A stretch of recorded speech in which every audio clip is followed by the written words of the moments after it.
जय हिंद दोस्तों, स्वागत है आप सभी का आपके अपने परिवार द लॉजिकल साइंस में। मैं हूं आलोक सिंह आतिश और आज के इस वीडियो सेशन में हम लोग डिस्कस करने वाले हैं RRB ALP and technician science special chapter wise science MCQ discussion में वर्क एनर्जी एंड पावर से संबंधित कुछ महत्वपूर्ण क्वेश्चन की। जी हाँ दोस्तों, इससे पीछे के वीडियो सेशन में हम लोगों ने RRB ALP and technician science special class में ग्रेविटेशन से संबंधित कुछ महत्वपूर्ण क्वेश्चन को सॉल्व करा था। दोस्तों आज के इस वीडियो सेशन में हम लोग वर्क एनर्जी एंड पावर की बात करेंगे। साथ ही आपकी जानकारी के लिए बताना चाहूंगा कि आज के इस सेशन का जो भी क्वेश्चन है इसका पीडीएफ आपको कहाँ मिलेगा, ये हमारे टेलीग्राम ग्रुप से मिल जाएगा, जिसका लिंक इस वीडियो के नीचे डिस्क्रिप्शन में दिया हुआ है, आप वहां से जाकर के ले सकते हैं। बहरहाल आइए अपने सेशन की शुरुआत करते हैं और चलते हैं पहले क्वेश्चन की तरफ। आपका जो पहला क्वेश्चन है आज के इस सेशन का, क्वेश्चन नंबर 1, क्या पूछा जा रहा है आपसे पूछा जा रहा है कि 20 न्यूटन का एक बल एक वस्तु को 2 मीटर विस्थापित कर देता है और 20 जूल कार्य करता है। बल और विस्थापन के बीच कोण है। ऑप्शन है 60 डिग्री, दूसरा ऑप्शन है 90 डिग्री, तीसरा ऑप्शन है 30 डिग्री और आपका चौथा ऑप्शन है 0 डिग्री। क्या होगा इसका आंसर? मेरे मित्र, आपसे क्वेश्चन करा जा रहा है कि एक 20 न्यूटन का बल है जो किसी वस्तु को 2 मीटर विस्थापित कर देता है। मान लीजिए कि ये आपका कोई ऑब्जेक्ट है और इस पे जो है फोर्स कितना लग रहा है, वो लग रहा है 20 न्यूटन का। अब 20 न्यूटन का बल लगने से ये कितना मीटर विस्थापित हो जा रहा है? तो आपके क्वेश्चन में दिया है कि ये 2 मीटर विस्थापित हो जा रहा है। तो आपसे ये पूछा जा रहा है कि जब इस पे 2 मीटर विस्थापन हो रहा है तो 20 जूल का कार्य होता है। तो आपसे यह पूछा जा रहा है कि बल और विस्थापन के बीच में कोण कितना होगा। मेरे मित्र ध्यान दीजिएगा कि चूंकि बल और विस्थापन के बीच कोण की बात की जा रही है तो जाहिर सी बात है कि जो हमारा डायग्राम है ये क्या है, गलत है। काहे? तो सर इस सेंस में तो बल और विस्थापन के बीच में कोई कोण बनेगा ही नहीं। जब क्वेश्चन में बल और विस्थापन कहा जा रहा है मतलब साफ है कि बल और विस्थापन के बीच में कोई ना कोई एंगल बन रहा होगा और हमको वही चीज निकालना है। तो मेरे मित्र आप सभी ध्यान में रखेंगे कि आपके क्वेश्चन में दिया हुआ है कि जो W है वो 20 जूल है, साथ ही जो फोर्स है वो कितना है, तो सर 20 न्यूटन है, और साथ ही आपका जो डिस्प्लेसमेंट है यानी कि विस्थापन है D है वो कितना है, 2 मीटर। तो आपको क्या निकालना है, तो सर बल और विस्थापन के बीच का कोण यानी कि cos थीटा निकालना है। क्यों? क्योंकि आप सबों को मालूम है कि जो हमारा कार्य का फॉर्मूला होता है वो होता है W equals to F into d. कब? जब बल और विस्थापन के बीच कोण न बन रहा हो तब। लेकिन जब बल और विस्थापन के बीच कोण बन रहा हो तब हमारा W इक्वल टू फॉर्मूला क्या होता है, FS cos थीटा होता है। क्या होता है सर? FS cos theta. तो क्या लगाएंगे formula, W equal to FS cos theta. कार्य कितना है 20 जूल, बल कितना है आपका 20 न्यूटन, विस्थापन कितना है 2 मीटर, कॉस थीटा और चेला निकालना है हम लोगों को। क्या कहिएगा सर, ये 20 और ये 20 कैंसिल हो जाएगा और हम लोग कॉस थीटा इक्वल टू क्या कहेंगे, आप कहेंगे 1/2। जरा सा आप हमको बताइए कि कॉस 60 डिग्री का वैल्यू कितना होता है, तो आप कहेंगे गुरुजी 1/2 होता है। मतलब ये जो आपका 1/2 है ये किसके बराबर होगा सर, कॉस 60 डिग्री के बराबर होगा। तो मतलब ये हुआ कि जो क्वेश्चन करा जा रहा है कि 20 न्यूटन का एक बल एक वस्तु को 2 मीटर विस्थापित कर देता है और 20 जूल कार्य करता है, तो बल और विस्थापन के बीच का कोण कितना है, आप कहेंगे सर कोण 60 डिग्री है। तो सही आंसर क्या हो जाएगा, ऑप्शन नंबर ए हो जाएगा। उम्मीद करते हैं समझ पाए होंगे। आइए बात करते हैं हम लोग अगले क्वेश्चन की। अगला क्वेश्चन है क्वेश्चन नंबर 2। आपसे पूछा जा रहा है कि 4 किलोग्राम द्रव्यमान की एक वस्तु क्षैतिज दिशा में 5 मीटर प्रति सेकंड की गति से बढ़ रही है। इसकी गति 10 मीटर प्रति सेकंड तक बढ़ाने के लिए इस पर किया गया कार्य कितना होगा? ऑप्शन है 150 जूल, दूसरा ऑप्शन है 75 जूल, तीसरा ऑप्शन है 100 जूल, चौथा ऑप्शन है 50 जूल। क्या होगा इसका आंसर? बहुत सारे मित्र यहाँ पे परेशान हो जाते हैं कि गुरुजी यहाँ पे तो हमसे कार्य पूछा जा रहा है और हम सबों को मालूम है कि कार्य के लिए तो 2 ही फॉर्मूला है, एक वो जब बल और विस्थापन के बीच कोण ना बन रहा हो और एक तब जब बल और विस्थापन के बीच कोण बन रहा हो, और दोनों में से कोई भी फॉर्मूला यहाँ पे नहीं लगेगा। तो सवाल कैसे बनेगा? आप सबों को यहाँ पे ध्यान में रखना होगा कि जब भी क्वेश्चन में वस्तु का द्रव्यमान दिया हुआ हो और साथ में वस्तु का वेग दिया हुआ हो और वेग जो है वो परिवर्तित हो रहा हो, तब जो वहां पे किया गया कार्य होता है वो गतिज ऊर्जा में परिवर्तन के बराबर होता है। क्या कहेंगे कि जब हमारे क्वेश्चन में वस्तु का द्रव्यमान दिया हुआ हो और साथ ही वेग में परिवर्तन शो किया जाए, तब जो वहां पे किया गया कार्य होगा वो किसके बराबर होगा? तो सर यहां पे जो किया गया कार्य होगा वो गतिज ऊर्जा में परिवर्तन के बराबर होगा। उतना नहीं लिखेंगे सर, सीधे डेल के ई लिख देंगे तो सर हम समझ जाएंगे कि डेल के ई किसको रिप्रेजेंट कर रहा है, तो गतिज ऊर्जा में परिवर्तन को रिप्रेजेंट कर रहा है। ध्यान दीजिएगा क्वेश्चन पे कि क्वेश्चन में कहा जा रहा है कि जो मास है वो कितना है, तो गुरुजी 4 किलोग्राम। साथ ही कहा जा रहा है कि 36 दिशा में 5 मीटर प्रति सेकंड की गति से बढ़ रही है। मतलब साफ है कि प्रारंभिक वेग क्या है इसका, तो गुरुजी प्रारंभिक वेग जो है वो है 5 मीटर पर सेकंड। अंतिम वेग क्या है, तो सर इसकी गति 10 मीटर प्रति सेकंड तक बढ़ाने के लिए, यानी कि 5 से 10 हो रहा है, तो अंतिम वेग क्या होगा हमारा 10 मीटर पर सेकंड। आपसे पूछा जा रहा है किया गया कार्य क्या होगा, आप क्या कहिएगा कि गुरुजी अभी ना बताए हैं कि डेल के ई के बराबर होगा, यानी कि गतिज ऊर्जा में परिवर्तन के बराबर होगा। तो मेरे मित्र जो हम लोग यहाँ पे गतिज ऊर्जा निकालेंगे उसमें एक चीज तो कॉमन है कि मास हमारा क्या रहेगा, दोनों ही स्थिति में समान रहेगा। तो आप कहेंगे कि सर अगर हम गतिज ऊर्जा में परिवर्तन की बात करें तो गतिज ऊर्जा का फॉर्मूला तो हाफ mv² होता है। अब यहाँ पे ध्यान दीजिएगा कि एक वेग आपका प्रारंभिक है और दूसरा आपका अंतिम है, तो ये जो प्रारंभिक वेग है ये है का, तो गुरुजी वेग ही है।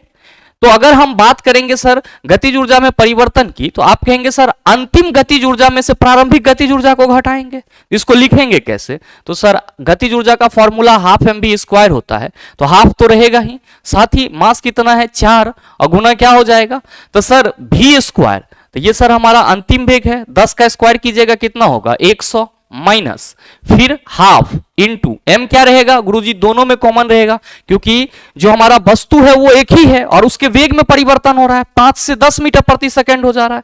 तो आप कहेंगे मसवा यहां लिख दीजिए सर। अब क्या बचा आपका, तो सर वेग मेरे मित्र ये प्रारंभिक वेग है, इसको हमने अपने समझने के लिए यू से रिप्रेजेंट करा है, बट एक्चुअली में ये क्या है, तो सर वस्तु का प्रारंभिक वेग है, तो हम यहाँ पे यू को क्या मानेंगे, तो सर वेग मानेंगे, ना कि प्रारंभिक वेग आप कहेंगे।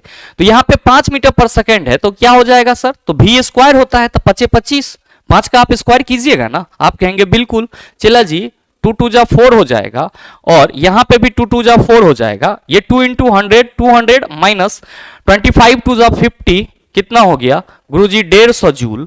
तो सही आंसर क्या हो जाएगा, ऑप्शन नंबर ए हो जाएगा। हमेशा ध्यान में रखिएगा कि एएलपी और टेक्नीशियन या कोई भी टेक्निकल पोस्ट का एग्जाम होता है तो उसमें जो साइंस के क्वेश्चन पूछे जाते हैं वो हलवा टाइप नहीं पूछे जाते हैं, कहीं ना कहीं वो कैलकुलेटिव होते हैं। और work energy and power ALP और टेक्नीशियन का फेवरेट रहा है सर, और इसमें ज्यादातर क्वेश्चन जो पूछे गए हैं वो सर न्यूमेरिकल बेस्ड है।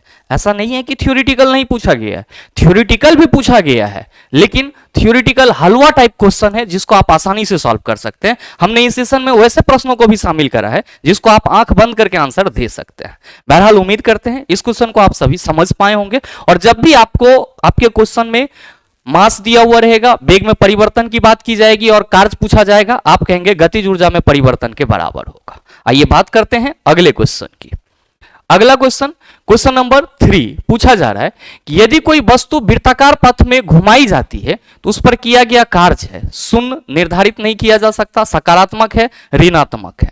मेरे मित्र ध्यान दीजिएगा, क्वेश्चन में सीधे कहा जा रहा है कि यदि कोई वस्तु वृत्ताकार पथ में घुमाई जाती है। मेरे मित्र आप सभी वृत्तीय गति से परिचित होंगे, सर्कुलर मोशन से परिचित होंगे। क्या कहते हैं कि गुरुजी जब कोई ऑब्जेक्ट किसी वृत्ताकार मार्ग पे चलती है तब जो उसकी गति होती है उसको हम लोग क्या कहते हैं, वृत्तीय गति कहते हैं, सर्कुलर मोशन कहते हैं।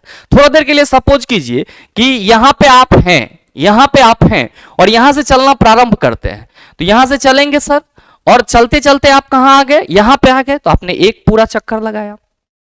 अब फिर दूसरे बार चलेंगे, यहां आ गए तो सर दूसरा चक्कर लगाया, तीसरे बार चलेंगे फिर यहां आ गए, आना तो निश्चित है क्योंकि गुजरेंगे तो आप सर इसी पॉइंट से।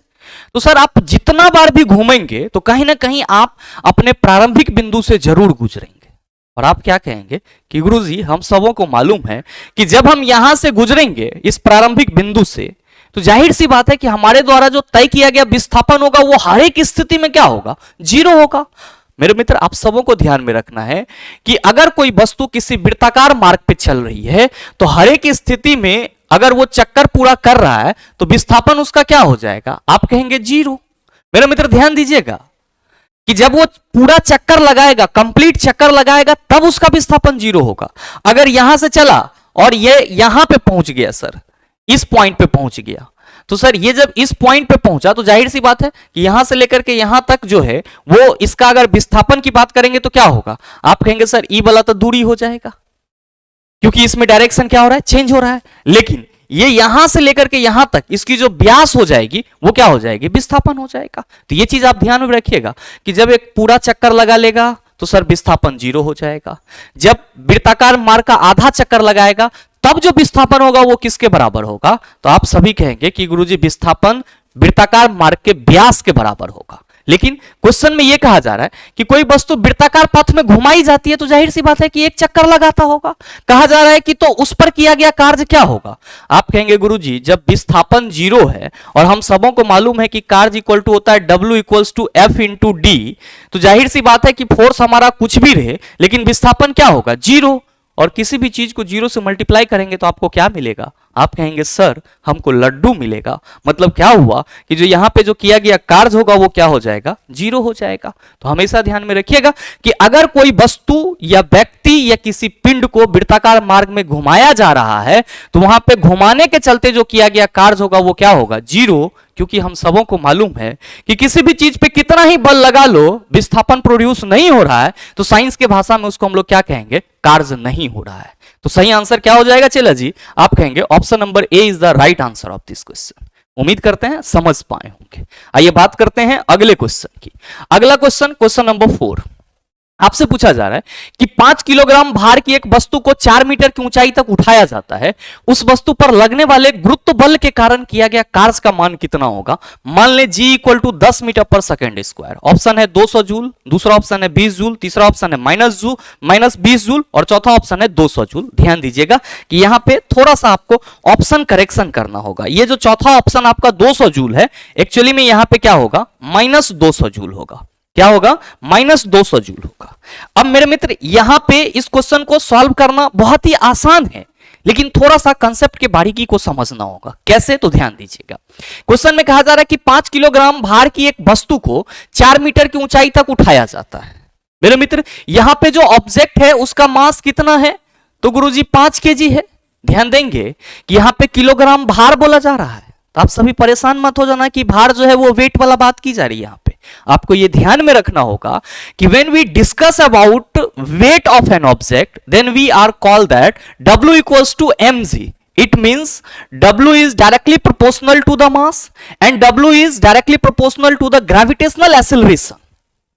चूंकि वेट जो है वो मास के समानुपाती होती है तो आम बोलचाल के भाषा में हम लोग भार को किलोग्राम के रूप में भी रिप्रेजेंट करते हैं या फिर द्रव्यमान को हम लोग भार भी बोल देते हैं। काहे, क्योंकि सर भार जो है वो किसके समानुपाती होती है, तो सर मास के समानुपाती होती है। ये सिर्फ हम आम बोलचाल के भाषा में करते हैं लेकिन कैलकुलेटिव दृष्टिकोण से इसका अर्थ बदल जाता है। तो आप ये चीज ध्यान में रखिएगा। क्वेश्चन में कहा जा रहा है कि 5 किलोग्राम भार की एक वस्तु को 4 मीटर की ऊंचाई तक उठाया जाता है। यानी कि कितना उठाया जा रहा है सर, 4 मीटर। और फिर G का वैल्यू कितना लेना है, तो सर G का वैल्यू 10 मीटर पर सेकेंड स्क्वायर लेना है। आप क्या कहेंगे कि गुरुजी अगर किसी भी वस्तु को किसी ऊंचाई पे उठाया जाएगा या फिर ऊंचाई से नीचे लाया जाएगा तो उस स्थिति में किया गया कार्य क्या होगा। आप कहेंगे सर उस स्थिति में किया गया कार्य जो है वो PE के बराबर होगा, मतलब पोटेंशियल एनर्जी यानी कि स्थितिज ऊर्जा के बराबर होगा। मेरे मित्र आप सबों को मालूम है कि स्थितिज ऊर्जा इक्वल टू फॉर्मूला क्या होता है, mgh होता है। मास कितना है 5, g कितना है 10, h कितना है 4, तो 5 10 50 चौका कितना हो जाएगा 200 जूल हो जाएगा। यानी कि आपका सही आंसर क्या आ गया 200 जूल। और बहुत सारे मित्र बड़े ही आसानी से ऑप्शन नंबर ए को टिक करेंगे और आगे बढ़ जाएंगे। मेरे मित्र ये आपका जो क्वेश्चन चेक होगा तो गलत हो जाएगा। काहे गलत हो जाएगा, तो सर इसके पीछे रीजन है। जब भी आपके क्वेश्चन में गुरुत्व बल की चर्चा की जाए, जब भी आपके क्वेश्चन में गुरुत्व बल की चर्चा की जाए तो आपको वहां पे ये ध्यान में रखना होगा कि वस्तु ऊपर से नीचे गिर रही है या फिर वस्तु को नीचे से ऊपर की ओर फेंका जा रहा है। आप कहेंगे क्या है, तो मेरे मित्र आप सबों को मालूम है कि अगर कोई वस्तु ऊपर से किसी ऊंचाई से नीचे गिर रही है, अगर कोई वस्तु किसी ऊंचाई से सर नीचे गिर रही है तब जो हमारा गुरुत्वीय त्वरण होता है वो क्या होता है, तो गुरुजी पॉजिटिव लेते हैं। क्या लेते हैं, पॉजिटिव लेते हैं। कब, जब वस्तु ऊपर से नीचे गिर रही है।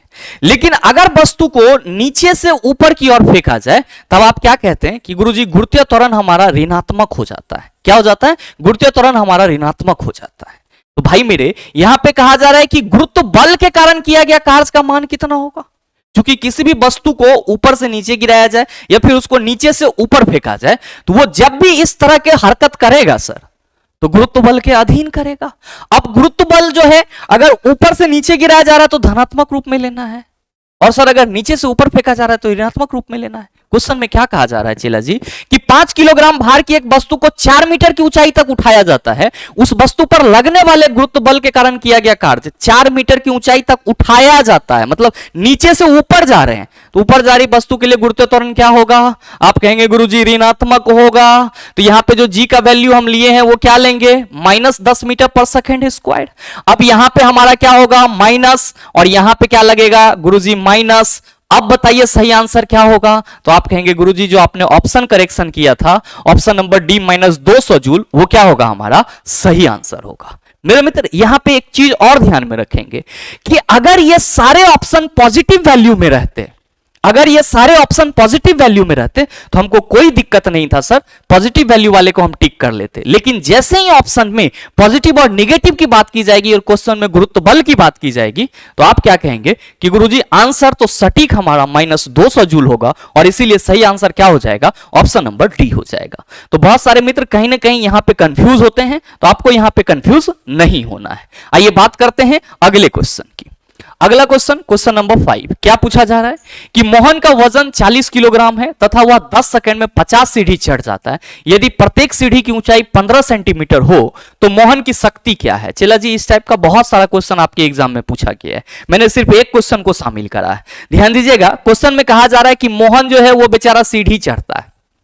क्या चढ़ता है सर? सीढ़ी चढ़ता है। ये आपका सीढ़ी है और यहां पे ये मोहन भाई खड़ा है, ठीक है। अभी मोहन भाई का जो मास है वो कितना है चेला जी? 40 केजी। अभी क्या कर रहा है? तो सर ये 10 सेकेंड में यहां से स्टार्ट करता है और यहां तक ये 10 सेकेंड में क्या करता है? 50 सीढ़ी चढ़ लेता है, और प्रत्येक सीढ़ी की जो ये ऊंचाई है वो कितनी है गुरुजी? 15 सेंटीमीटर है। तो आपसे ये पूछा जा रहा है कि मोहन की शक्ति क्या होगा? भाई मेरे शक्ति की बात की जा रही है, पावर क्या होता है? तो आप कहेंगे गुरुजी हम सबों को मालूम है कि पावर जो है वो वर्क बटा टाइम भी लिखते हैं, यानी कि कार्य करने की दर को शक्ति कहते हैं, या फिर ऊर्जा में व्यय की दर को शक्ति कहते हैं, यानी कि पावर इक्वल टू आप एनर्जी बटा टाइम भी लिख सकते हैं। क्या लिख सकते हैं? एनर्जी बटा टाइम भी लिख सकते हैं। मेरे मित्र यहां पे मोहन जो चढ़ रहा है सीढ़ी, वो क्या कर रहा है?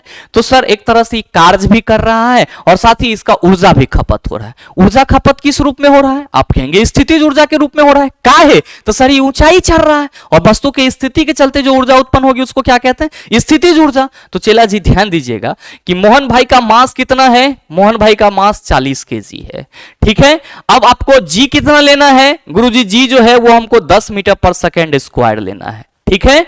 अब क्या है यहां पे कि सर ये प्रत्येक सीढ़ी जिसकी ऊंचाई 15 सेंटीमीटर है वैसा ये 50 सीढ़ी चढ़ता है, तो h इक्वल टू क्या हो जाएगा? तो सर प्रत्येक सीढ़ी की ऊंचाई 15 सेंटीमीटर, 50 को चढ़ रहा है, तो 50 गुना 15, ध्यान दीजिएगा ये सेंटीमीटर में ना होगा, एक क्या करना होगा? मीटर में चेंज करना होगा। तो यहीं पे हम क्या करते हैं सर? 100 से इसको कटम कुटा कर देते हैं, ये जीरो एक साथ सेटल हो जाएगा सर।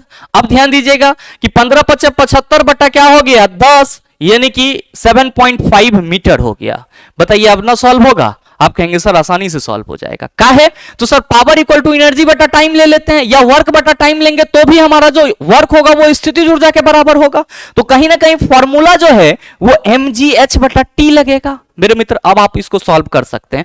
40 आपका मास है, g आपका 10 है, h कितना है? 7.5, और साथ ही टाइम कितना है आपका? तो गुरुजी टाइम जो है वो 10 सेकेंड है, तो ये 10 इसके साथ कैंसिल हो जाएगा और आप कहेंगे कि 5 चौका 20, 7 चौका 28, दो कितना हो गया सर? 30, और एक जीरो तो यहां पे रहेगा ही, एक पॉइंट है यहां पे, तो यहां पे बैठा दीजिए सर एगो पॉइंट, यानी कि मोहन बाबू की शक्ति कितनी है सर? 300 वाट है। कितनी है? 300 वाट। तो सही आंसर क्या होगा? ऑप्शन नंबर सी हो जाएगा। क्या हो जाएगा? ऑप्शन नंबर सी।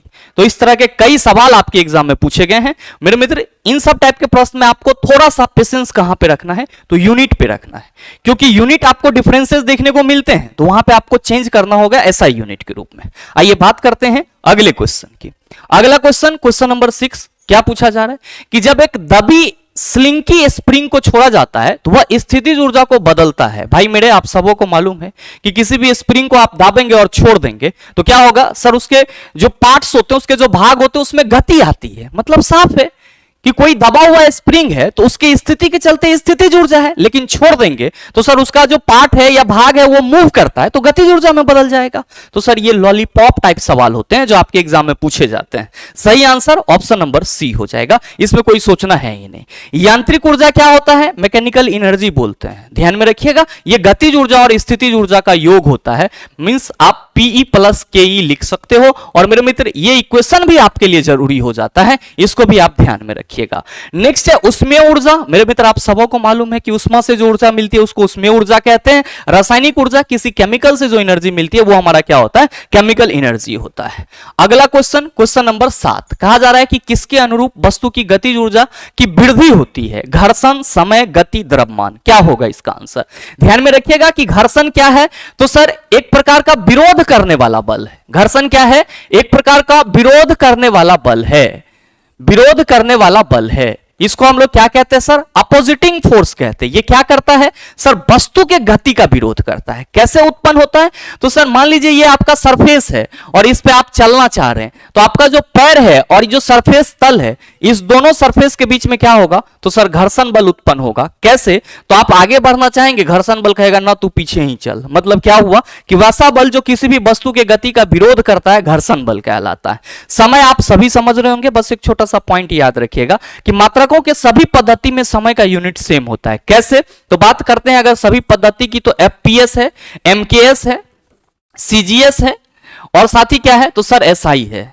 आप हमको बताइए कि इन सभी में टाइम के लिए हम लोग यूनिट क्या लिखते हैं? आप कहेंगे सेकंड लिखते हैं। तो ये आपका इंपॉर्टेंट सा बात था, ये आपके लिए समझने वाला है कि मात्रकों की हर एक पद्धति में समय का यूनिट सेम होता है। नेक्स्ट गति है। क्वेश्चन करा जा रहा है कि किसके अनुरूप वस्तु की गतिज ऊर्जा की वृद्धि होती है? चला जी, आप कहते हो गतिज ऊर्जा के इक्वल टू क्या होता है? हाफ mv² होता है।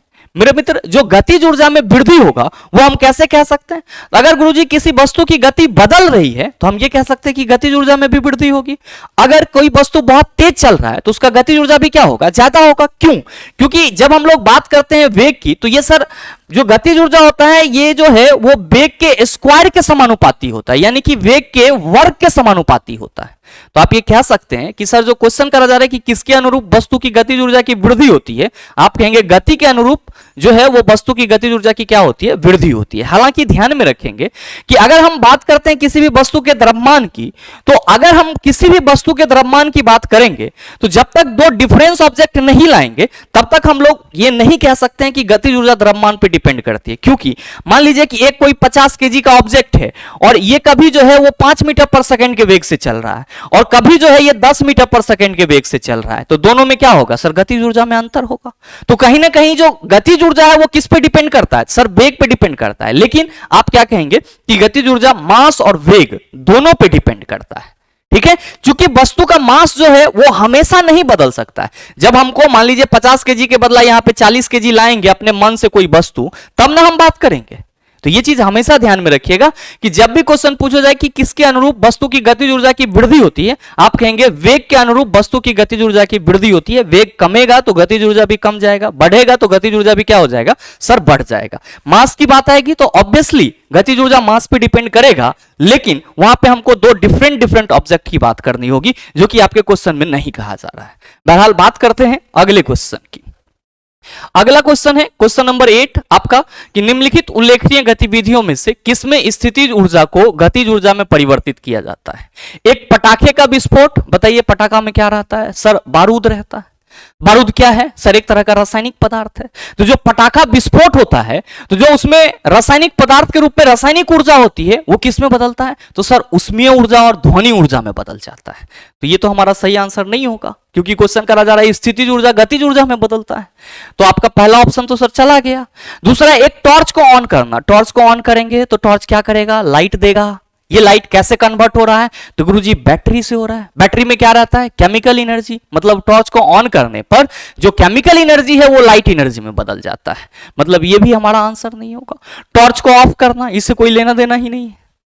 अब नेक्स्ट है एक पेंडुलम का झूलना। मेरे मित्र जो पेंडुलम होता है वो क्या होता है? तो सर जब वो स्थिर होता है तो अपने मीन पोजीशन में होता है, लेकिन जब ये चलेगा तो आप कहेंगे सर ये यहां पे आएगा या हो सकता है फिर ये यहां पे आएगा। मतलब क्या हुआ कि जब ये चलेगा तो सर इसकी जो स्थितिज ऊर्जा है वो क्या हो जाएगी, गतिज ऊर्जा में बदल जाएगी। और जब पेंडुलम चलेगा तो अपने मीन पोजीशन से क्या होगा, तो सर एक्सट्रीम पोजीशन पे जाएगा और फिर यहां से इधर आएगा, फिर यहां से इधर जाएगा, यहां से इधर आएगा। मतलब स्थितिज ऊर्जा इसमें क्या बदल रहा है, सर गतिज ऊर्जा में बदल रहा है। सही आंसर ऑप्शन नंबर डी हो जाएगा। आइए बात करते हैं अगले क्वेश्चन की। अगला क्वेश्चन, क्वेश्चन नंबर 9 क्या पूछा जा रहा है कि यदि एक वस्तु का संवेग 3 गुना कर दिया जाए तो इसकी गतिज ऊर्जा होगी। मेरे मित्र क्वेश्चन करा जा रहा है कि अगर किसी वस्तु का संवेग 3 गुना कर दिया जाए तो इसकी गतिज ऊर्जा क्या होगी। अब बहुत सारे मित्र यहां पे कंफ्यूज रहते हैं कि ये संवेग का गतिज ऊर्जा से क्या लेना देना है, लेकिन आपको ध्यान देना होगा कि जो आप गतिज ऊर्जा के लिए फॉर्मूला लिखते हो के equal to half m b square, actually में मास और वेलोसिटी का प्रोडक्ट ही क्या होता है, संवेग होता है। और यहां पे आपको याद रखना होगा कि केई और पी में एक संबंध होता है, केई और पी में संबंध होता है। पी समझ रहे हैं ना, पी यहां पे हम संवेग को बोल रहे हैं क्योंकि संवेग को किससे रिप्रेजेंट किया जाता है, पी से। तो केई और पी में संबंध होता है, क्या होता है, तो गुरुजी गतिज ऊर्जा जो होता है वो संवेग का स्क्वायर बटा 2m का क्या होता है, बराबर होता है। तो ये फॉर्मूला आपको याद रखना होगा कि के इक्वल टू क्या होता है, पी स्क्वायर बटा 2m होता है। क्वेश्चन में कहा जा रहा है कि संवेग को 3 गुना कर दिया जा रहा है। मान लीजिए पहले संवेग p था, अकॉर्डिंग टू क्वेश्चन ये क्या हो गया, सर 3p हो गया। तो क्या कहिएगा कि गुरुजी अगर हम के डैश की बात करेंगे तो यहां पे पी स्क्वायर की जगह क्या लिखेंगे, तो सर 3 गुना कर दिया जा रहा है, 3p स्क्वायर बटा 2m। मेरे मित्र ये क्या हो जाएगा, 9p स्क्वायर बटा 2m। जरा सा अगर हम इसको स्टैंडर्ड तौर पे लिखना चाहें तो के डैश इक्वल टू क्या कहिएगा कि गुरुजी 9 इंटू पी स्क्वायर बटा 2m लिख सकते हैं। चला जी, ये जो आपका के इक्वल टू पी स्क्वायर बटा 2m है और यहां पे पी स्क्वायर बटा 2m है, तो क्या हम इस पी स्क्वायर बटा 2m के जगह के ही लिख सकते हैं, बिल्कुल लिख सकते हैं। तो हम लोग ना कह सकते हैं कि गुरुजी 9 इंटू हम लोग यहां पे के ही कह दें। तो जो आपसे क्वेश्चन करा जा रहा है कि यदि एक वस्तु का संवेग 3 गुना कर दिया जाए तो इसकी गतिज ऊर्जा क्या होगी, आप कहेंगे सर 3 गुना करने के बाद इसकी गतिज ऊर्जा 9 गुना हो जाएगी। किससे, तो सर जो मूल गतिज ऊर्जा है उससे। तो सही आंसर क्या हो जाएगा, मूल मान का 3 गुना नहीं होगा, अपरिवर्तित रहेगा, बिल्कुल गलत है। मूल मान का 9 गुना हो जाएगा। सही आंसर ऑप्शन नंबर सी हो जाएगा। आइए बात करते हैं अगले क्वेश्चन की। अगला क्वेश्चन, क्वेश्चन नंबर 10 आपसे पूछा जा रहा है कि द्रव्यमान m वाली एक वस्तु गति v के साथ हस्तांतरित होती है और इसमें गतिज ऊर्जा k है। यदि इसके वेग को दोगुना कर दिया जाए तो इसकी गतिज ऊर्जा कितनी हो जाएगी। बताइए, ऐसा क्वेश्चन आपसे सॉल्व ना होगा। पिछले ग्रुप डी एग्जाम में मैंने कई बार इस टाइप के प्रश्न को बताया है और सही आंसर आप सभी मुंह जबानी देंगे, नीचे कमेंट करके आपके कमेंट का इंतजार रहेगा। बहरहाल बात करते हैं अगले क्वेश्चन की तरफ। अगला क्वेश्चन है क्वेश्चन नंबर 11। क्या पूछा जा रहा है कि 5 किलोग्राम और 10 किलोग्राम द्रव्यमान की 2 इस्पात की गेंदों की गतिज ऊर्जा समान है। यदि संभावना हो तो कौन सी गेंद तेजी से गति कर रही है। ध्यान से समझिएगा, क्वेश्चन में कहा जा रहा है कि 5 किलोग्राम और 10 किलोग्राम द्रव्यमान की 2 इस्पात की गेंदों की गतिज ऊर्जा समान है, तो इसमें से कौन सा गेंद तेजी से चलेगा। अभी कैसे निकलेगा, आसानी से निकलेगा। ध्यान दीजिएगा कि ये आपका एक कोई गेंद है जिसका द्रव्यमान कितना है चला जी, 5 केजी, और ये कोई गेंद है जिसका द्रव्यमान कितना है, तो 10 केजी है। अभी दोनों इस्पात का बना हुआ है, इस्पात समझ रहे हैं ना, स्टील को बोला जाता है। अब दोनों की गतिज ऊर्जा समान है तो हम ये कह सकते हैं कि गुरुजी इसका जो हाफ एम वी स्क्वायर है वो किसके बराबर है, तो सर इसके हाफ एम वी स्क्वायर के बराबर है। क्योंकि 2 गेंद है तो इसको हम लोग समझने के लिए क्या कह देते हैं कि सर ये वाला जो गेंद है इसका मास को हम m1 मान लेते हैं और साथ ही इसका जो वेग होगा उसको हम v1 मान लेते हैं, और ये जो दूसरा गेंद है इसके मास को 2 मान लेते हैं, m2 मान लेते हैं, और ये जो दूसरा है इसका वेग भी हम v2 मान लेते हैं। तो आप क्या कहिएगा कि गुरुजी half m1 v1 square equal to half m2 v2 square. क्यों, क्योंकि क्वेश्चन ऐसा ही कहा जा रहा है कि दोनों गेंद है जिसका द्रव्यमान अलग अलग है लेकिन दोनों का गतिज ऊर्जा क्या है, समान है। क्या करेंगे, तो सर हाफ को हम हाफ ही रखेंगे, m1 के जगह 5 केजी रखेंगे और v1 स्क्वायर लिखेंगे। अब यहां पे हाफ m2 के जगह क्या रखेंगे, 10, क्या लिखेंगे, तो सर v2 स्क्वायर लिखेंगे। मेरे मित्र जब आप इसको सॉल्व करेंगे तो क्या कहिएगा कि सर ये जो हमारा हाफ है इस हाफ को ले डूबेगा। अब क्या बचेगा, तो 5 एकम 5, अब 5 दूना 10 हो जाएगा, यानी कि v1 स्क्वायर इक्वल टू क्या हो जाएगा गुरुजी 2v2 स्क्वायर।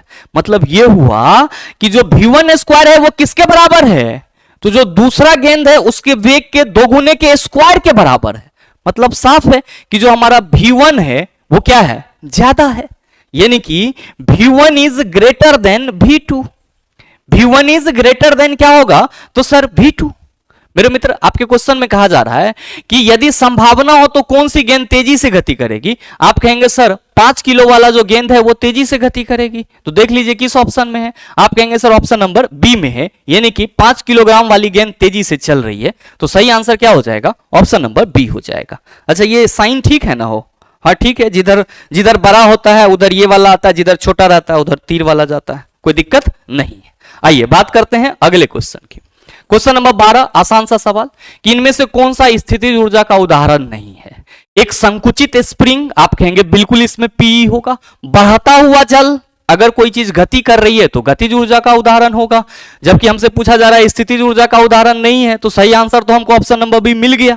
फिर भी एक उठाया गया हथौड़ा, स्थिति के चलते स्थितिज ऊर्जा। बांध में संचित किया गया जल, स्थितिज ऊर्जा। सही आंसर ऑप्शन नंबर बी हो जाएगा।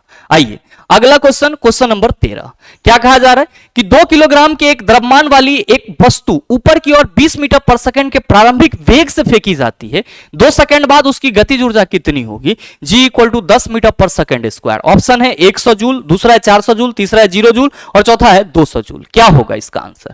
क्वेश्चन करा जा रहा है कि 2 किलोग्राम के एक द्रव्यमान वाली वस्तु को ऊपर की ओर 20 मीटर पर सेकंड के प्रारंभिक वेग से फेंका जाता है।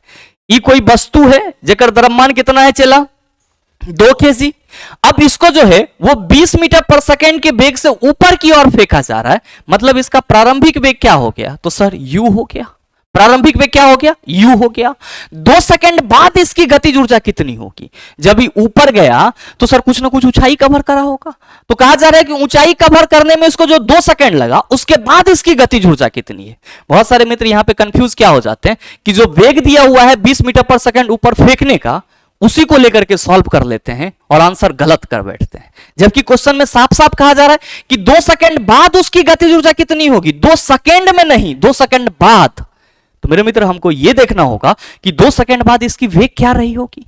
आप क्या कहेंगे कि गुरुजी क्वेश्चन के अकॉर्डिंग हम ये कह सकते हैं कि u हमारा कितना है 20 मीटर पर सेकंड, क्योंकि इसी से ऊपर की ओर फेंका जा रहा है। g का वैल्यू कितना लेना है, g का वैल्यू 10 मीटर पर सेकंड स्क्वायर लेना है। अब ध्यान दीजिएगा कि जो मास है वो कितना है, तो गुरुजी 2 kg है। t कितना है आपका 2 सेकंड है। तो हमको क्या निकालना है पहले, तो सर गतिज ऊर्जा के लिए तो फॉर्मूला होता है k equal to half mv square, यानी कि हमको यह देखना है कि इसका अंतिम वेग 2 सेकंड के बाद क्या है। ध्यान दीजिएगा आप सबों को मालूम है कि v इक्वल टू क्या होता है, तो गुरुजी v इक्वल टू होता है u plus g t. v equal to क्या होता है u प्लस जी टी। ध्यान देंगे कि 2 किलोग्राम द्रव्यमान वाली वस्तु को ऊपर की ओर फेंका जा रहा है, तो यहां पे प्लस जो लिए हैं वो क्या लिए हैं, गलत लिए हैं। सही क्या होगा, ऊपर फेंका जा रहा है, गुरुत्वीय त्वरण ऋणात्मक होगा। मतलब ये हुआ कि इसको हमको v equal to u minus g t लिखना होगा। अब ये हमारा क्या हुआ, सही समीकरण हुआ। v निकालना है, u कितना है 20 और आपका माइनस g कितना लेंगे 10 इंटू टाइम कितना है आपका 2 सेकंड, तो 20 अब माइनस 20 क्या हो गया गुरुजी 0 हो गया। अंतिम वेग आपका 2 सेकंड के बाद इसका वेग क्या है 0 है। तो सर आपको क्या निकालना है, गतिज ऊर्जा k equal to half mv square, half into m कितना है गुरुजी कुछ छोड़ रहे भी, तो सर यहां पे 0 का स्क्वायर हो जाएगा, ये सब मिलके क्या हो जाएगा, तो सर बड़का लड्डू यानी कि 0 हो जाएगा। तो गतिज ऊर्जा इसकी क्या हो गई 0। मतलब यह हुआ कि 2 सेकंड बाद वस्तु जो है वो मैक्सिमम हाइट को कवर कर ली, और मैक्सिमम हाइट कवर करने के बाद उसका जो वेग है वो कुछ देर के लिए क्या हो गया सर 0 हो गया। और इस सेंस में हमने क्या कहा कि सर जब वेग ही 0 हो गया तो गतिज ऊर्जा तो 0 ही होगा। सही आंसर कौन लेके जाएगा, ऑप्शन नंबर सी लेके जाएगा। आइए बात करते हैं अगले क्वेश्चन की।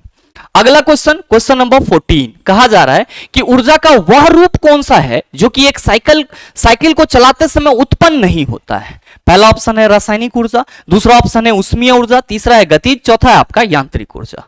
मेरे मित्र जब आप साइकिल चलाते हो तो अपने आंतरिक शक्ति के चलते चलाते हो, यानी कि जो आपका साइकिल चलता है उसमें आप साइकिल को पैडल किससे लगाते हो? सर पैर से लगाते हैं। तो पैर से जो आप यहां पे लगा रहे हो वो सर आपका जो मस्कुलर एनर्जी है वो उसको लगा रहा है। पैर से साइकिल आपका घूम रहा है तो कहीं ना कहीं सर साइकिल के चलने से गतिज ऊर्जा भी उत्पन्न हो रही है। चूंकि उसमें चक्का घूम रहा है तो हम कह सकते हैं यांत्रिक ऊर्जा भी हो सकती है। लेकिन क्या कभी भी आप इसमें रासायनिक ऊर्जा की बात करेंगे कि साइकिल चलाने से रासायनिक ऊर्जा उत्पन्न होगी? आप कहेंगे नहीं। भले बहुत देर तक साइकिल एकदम रेलते रह जाएंगे तो हमारा देह में गर्मी आएगा तो कहेंगे उसमें ऊर्जा है, चलाने से यांत्रिक ऊर्जा हुआ, लेकिन रासायनिक ऊर्जा तो यहां पे कभी उत्पन्न ही नहीं होगा। तो सही आंसर कौन लेके जाएगा? सर ऑप्शन नंबर ए लेके जाएगा। तो हमेशा ध्यान में रखिएगा कि साइकिल चलाते समय रासायनिक ऊर्जा उत्पन्न नहीं होती है, जबकि ऊष्मीय ऊर्जा, गतिज ऊर्जा और यांत्रिक ऊर्जा उत्पन्न होती है। बात करते हैं सर अगले क्वेश्चन की। अगला क्वेश्चन, क्वेश्चन नंबर 15 आपसे पूछा जा रहा है कि एक खींचे हुए धनुष से तीर छोड़ते समय धनुष की स्थितिज ऊर्जा किसमें बदल जाती है? खींचे हुए धनुष से तीर छोड़ते समय, तो जब हम धनुष को खींचते हैं तो उसकी स्थिति में परिवर्तन करते हैं, सर स्थितिज ऊर्जा हो गया। और जब तीर छोड़ते हैं तो आगे बढ़ता है तो सर उसमें वेग आ गया, मतलब गतिज ऊर्जा हो गया। तो सही आंसर क्या हो जाएगा? सर ऑप्शन नंबर बी हो जाएगा। तो मेरे मित्र ये था आपका आज का टोटल 15 क्वेश्चन, और मेरे ख्याल से आपको इन सभी क्वेश्चन को समझने में कोई दिक्कत नहीं हुई होगी। में से कोई भी मित्र अगले वैकेंसी के लिए एएलपी और टेक्नीशियन के लिए स्पेशल साइंस पढ़ना चाहते हैं, साथ में basic science and engineering drawing भी, तो आप जुड़ सकते हैं हमारे साथ द लॉजिकल साइंस एप्लीकेशन पे। दोस्तों इस एप्लीकेशन का लिंक इस वीडियो के नीचे डिस्क्रिप्शन में दिया हुआ है, जहां पे आप RRB ALP and technician science special and basic science and engineering drawing combo batch में इनरोल हो सकते हैं। ध्यान में रखिएगा कि अभी जो आपका ये कॉम्बो बैच है ये आपका 549 में नहीं मिल रहा है, अभी आप इसको मात्र 399 में इनरोल कर सकते हैं, जिसमें आपको लाइफ साइंस और basic science and engineering drawing यानी कि CBT 1 और CBT 2 दोनों के लिए कंप्लीट साइंस करवाया जाएगा। ये आपका लाइव बैच है जो कि क्लासेज आपका सुबह 9 बजे से लेकर के 10 बजे तक चलता है। तो अगर आप अर्लियर डेज से एएलपी और टेक्नीशियन की तैयारी करना चाहते हैं तो सर आप इस बैच में हमारे साथ जुड़ सकते हैं। बहरहाल उम्मीद करते हैं कि ये वीडियो आपको अच्छा लगा होगा। अगर आपको वीडियो अच्छा लगा तो वीडियो को लाइक कीजिएगा, ज्यादा से ज्यादा शेयर कीजिएगा, और हाँ अगर आप चैनल पे नए हैं तो सब्सक्राइब करके बेल आइकन दबा लीजिएगा, ताकि इस तरह के एग्जाम रेलेवेंट वीडियो का नोटिफिकेशन सबसे पहले आपके पास पहुंचे और आप उसको सबसे पहले देख पाओ। मिलते हैं फिर अगले सेशन में, तब तक के लिए best of luck. Thank you, have a nice day.